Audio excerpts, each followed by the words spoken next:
প্রশিক্ষণের যেটা বলা হচ্ছে অনলাইনে অনেক প্রশিক্ষণ দেওয়া হচ্ছে, টিচার্স গাইড যেটা আমাদের শিক্ষক নির্দেশিকা সেটা আছে, আমাদের অনেক জায়গায় বলা হয়েছে যে টিচার্স গাইড পৌঁছায়নি, কিন্তু টিচার্স গাইড কিন্তু অনলাইনে সকল শিক্ষকের জন্য সেটা কিন্তু এনসিটিভি ওয়েবসাইট থেকে সেটা পাবে শিক্ষকদের কথাটা মাথায় রেখে। তাই সেটা প্রশিক্ষণ একেবারেই পাইনি এটা বলাটা বোধহয় সঠিক হবে না।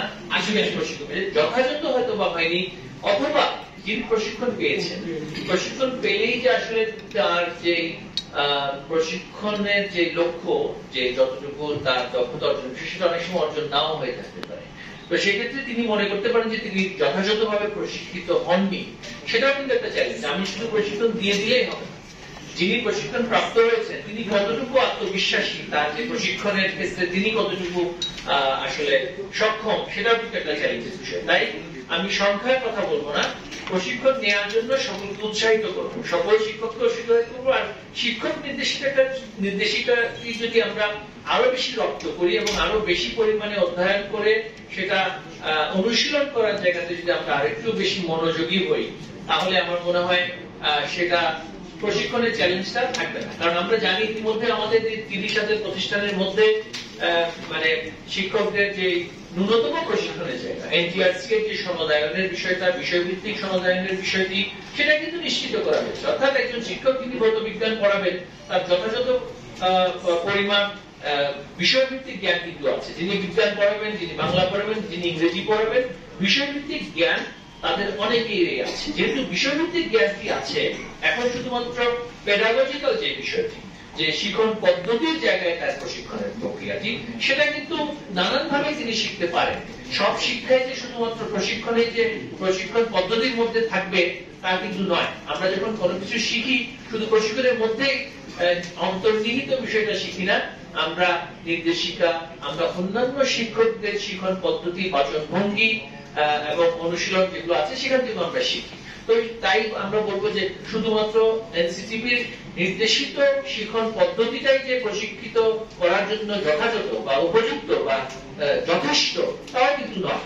আমরা শিক্ষা প্রশিক্ষণ শিক্ষকদেরকে দেওয়ার পরে এটা একটা কন্টিনিউয়াস প্রসেস। আমরা জানি যে শিক্ষকদের এই প্রক্রিয়াটাকে আমরা বলি যে কন্টিনিউয়াস প্রফেশনাল ডেভেলপমেন্ট, যেটা অন্যান্য দেশে বলা হয়, সেটা কিন্তু আমরা সারা বছর ব্যাপী কিন্তু চলছে।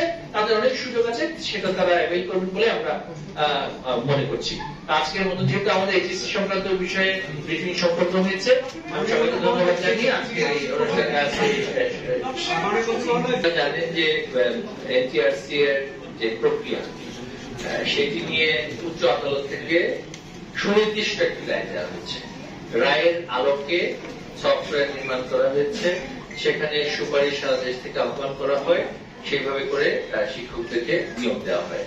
একটি মৌলিক আইনি বিষয় যেটি আমাদের মাথায় রাখতে হবে, সেটি হচ্ছে শিক্ষা প্রতিষ্ঠান সমূহ কিন্তু স্বাধীন, অর্থাৎ তারা কিন্তু সরকার কর্তৃক পরিচালিত বা সরকার কর্তৃক নিয়োগকৃত কিন্তু শিক্ষক নয়। অর্থাৎ প্রতিষ্ঠানে এনটিআরসি সুপারিশ করে, সেই সুপারিশ অনুযায়ী প্রতিষ্ঠান তাদেরকে নিয়োগ দেয়। সরকার কিন্তু নিয়োগদাতা নয়। যিনি নিয়োগদাতা নন তিনি কিভাবে একজন শিক্ষককে বদলি করতে পারেন?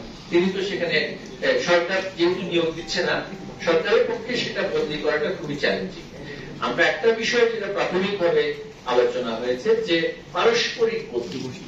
এখন যদি সরকার যদি এই প্রতিষ্ঠানগুলোর ব্যবস্থাপনার দায়িত্ব সরাসরি হতো বা সরকার কর্তৃক নিয়োগপ্রাপ্ত যদি শিক্ষক তিনি হতেন, তাহলে বদলিটা সরকার করতে পারত।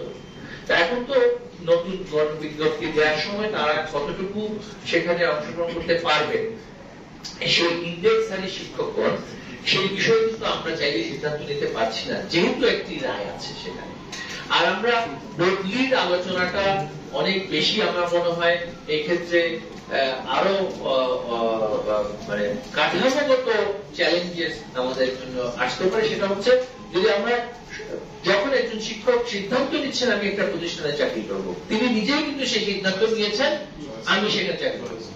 এখন তিনি বলছেন যে এটা আমার বাড়ি থেকে অনেক দূরে, তিনি তাহলে কেন সেটা সিদ্ধান্তটা নিয়েছেন বাড়ি থেকে অনেক দূরে চাকরির জন্য? আমাকে একটু শেষ করতে দেন। তো তিনি নিজে সিদ্ধান্ত নিয়েছেন তিনি সেই প্রতিষ্ঠানে চাকরি করবেন। এখন যদি আমরা বলি যে আমি নিরুপায় হয়ে নিয়েছি।